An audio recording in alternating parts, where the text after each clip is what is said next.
सुमीर राम सुमीर राम राम राम सुमीर राम सुमीर राम सुमीर राम राम राम राम राम राम राम राम राम राम राम सुमीर राम सुमीर राम राम राम राम राम राम राम राम राम राम राम राम। बोलो सियावर रामचंद्र भगवान की जय। राम रामेति रामेति रमे रामे मनोरमे सहस्रनाम ते तुल्यं राम नाम वरानने। बोलो श्री सद्गुरुदेव भगवान की जय। उमापति महादेव की जय। पवन सुत हनुमान की जय। सब संतों की सब भक्तों की जय हो। जय जय श्री सीताराम, जय जय श्री राधे श्याम। जय सिया राम जी, जय सिया राम।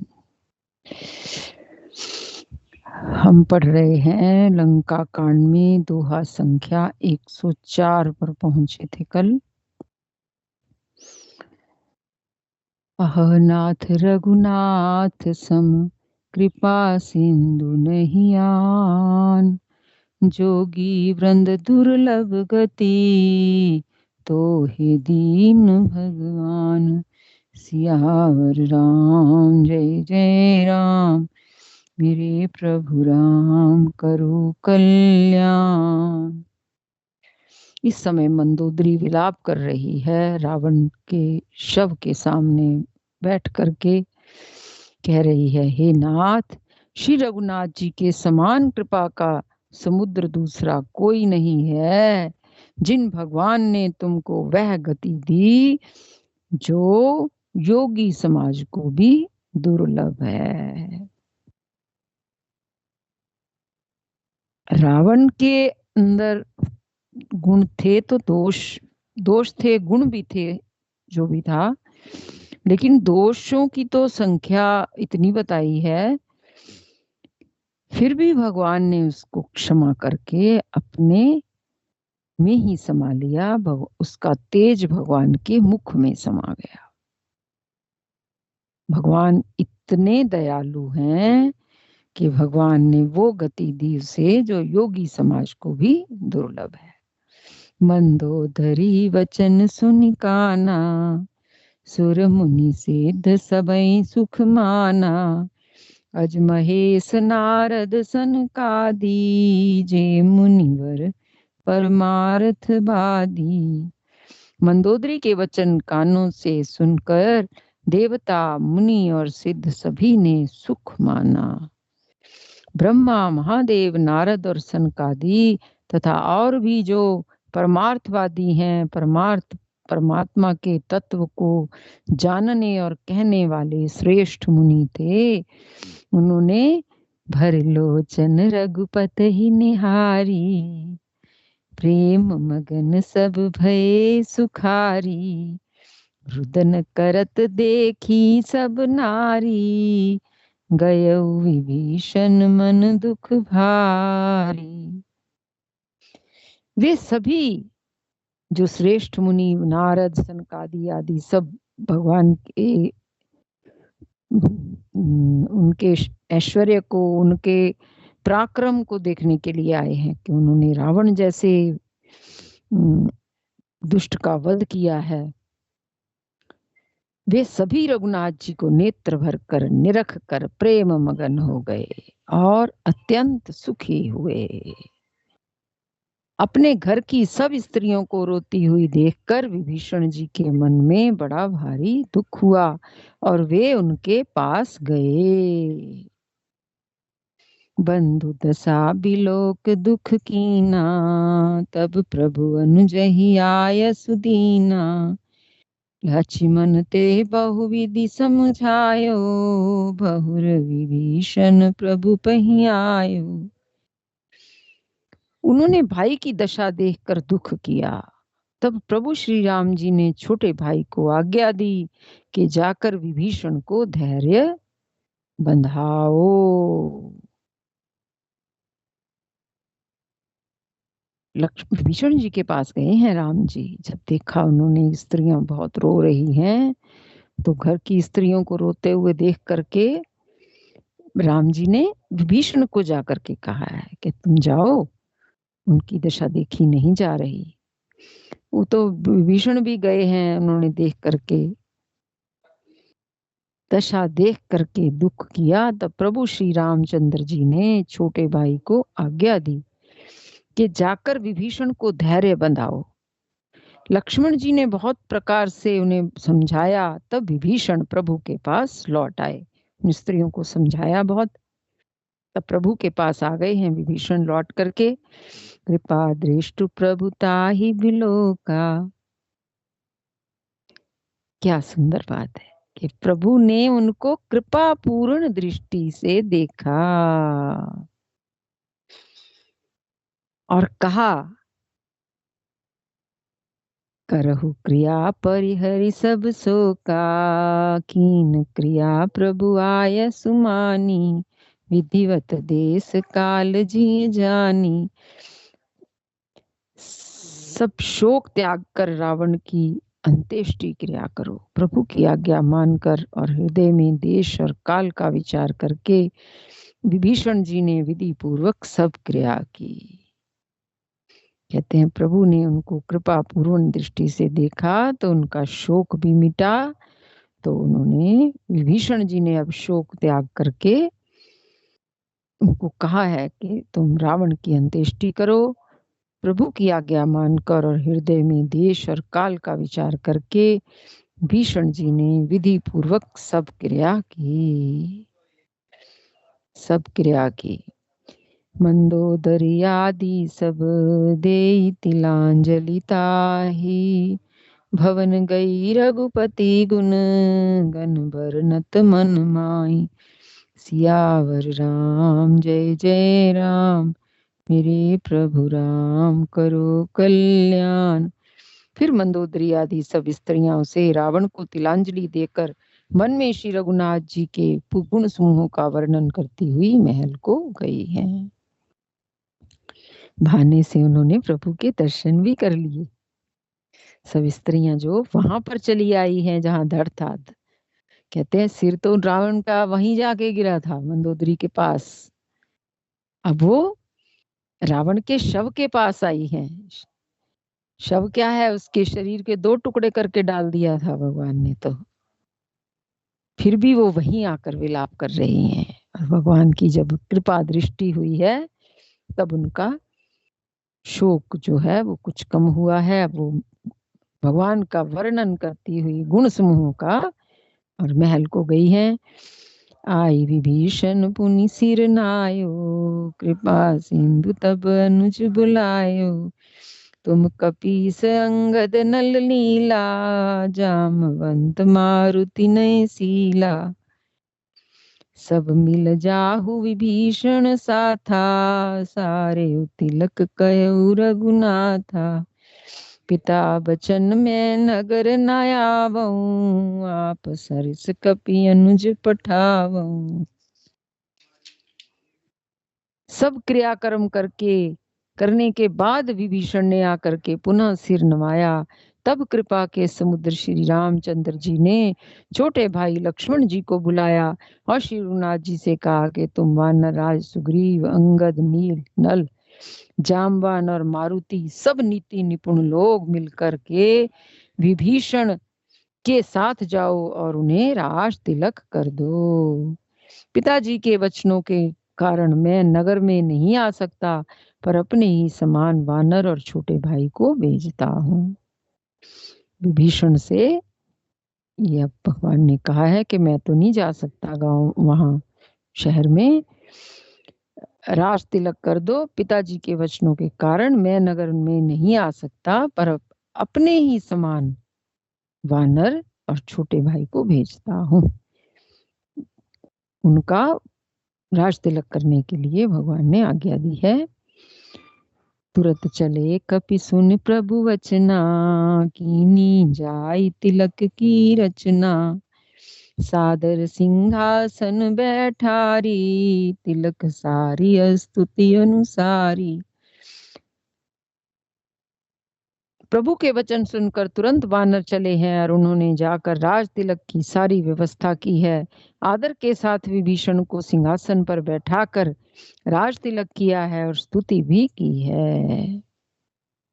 जोरी पानी सब ही सिर नाए, सहित विभीषण प्रभु पही आए। तब रघुवीर बोली कपिलीने, कही प्रिय वचन सुखी सब कीने। सभी ने हाथ जोड़कर उनको सिर नवाए। तदंतर विभीषण जी सहित सब प्रभु के पास आए। सबने हाथ जोड़ करके उनको सिर नवाया है, पर विभीषण जी सहित सब प्रभु के पास आए हैं। तब रघुवीर जी ने वानरों को बुला लिया और प्रिय वचन कहकर सबको सुखी किया। किए सुखी कह बानी सुधा सम बल तुम्हारे रिपुहयो। पायो विभीषण राज तिहु पर जसु तुम्हारो नित नयो। मोहि सहित शुभ कीरति तुम्हारी, परम प्रीति जो गावही गाई है। संसार सिंधु अपार पार, प्रयास बिनु नर पाए हैं। भगवान ने अमृत के समान यह वाणी कहकर सबको सुखी किया।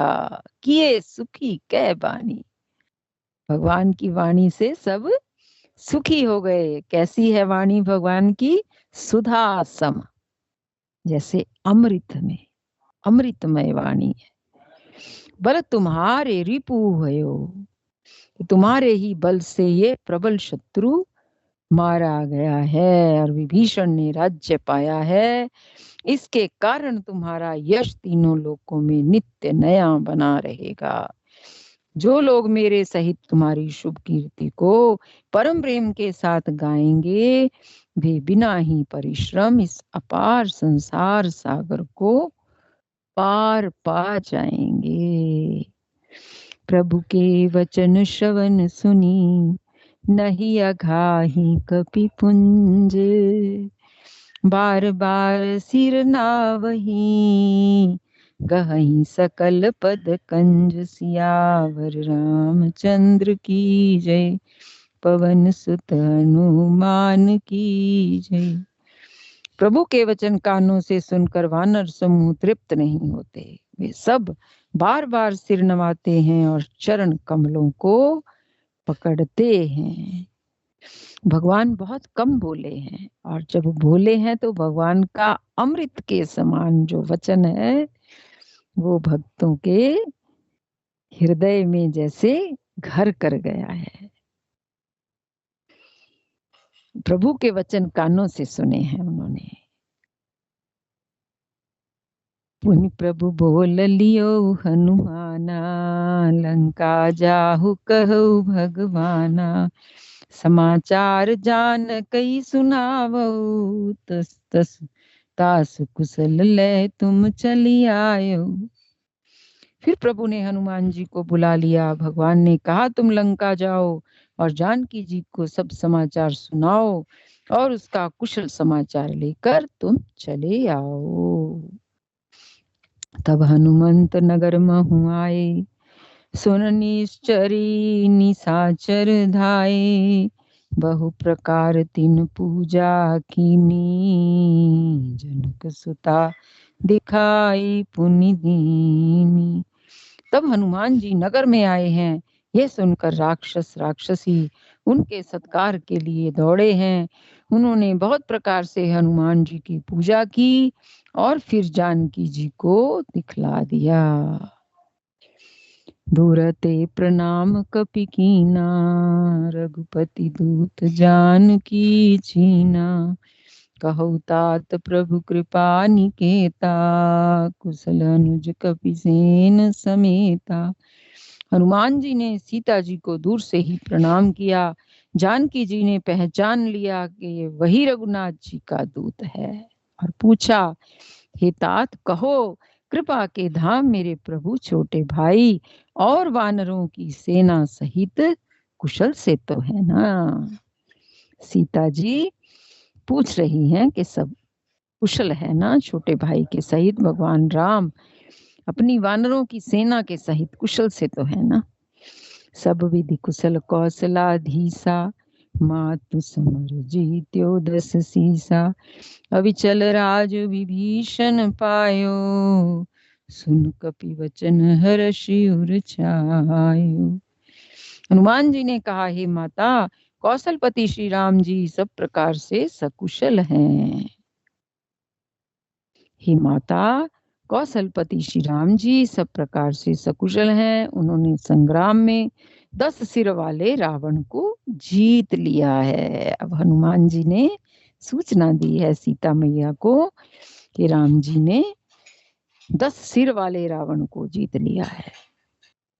10 सिर अगर हम देखें, अगर हम थोड़ा सा इस पे विचार करें तो 10 सिर का भाव क्या है?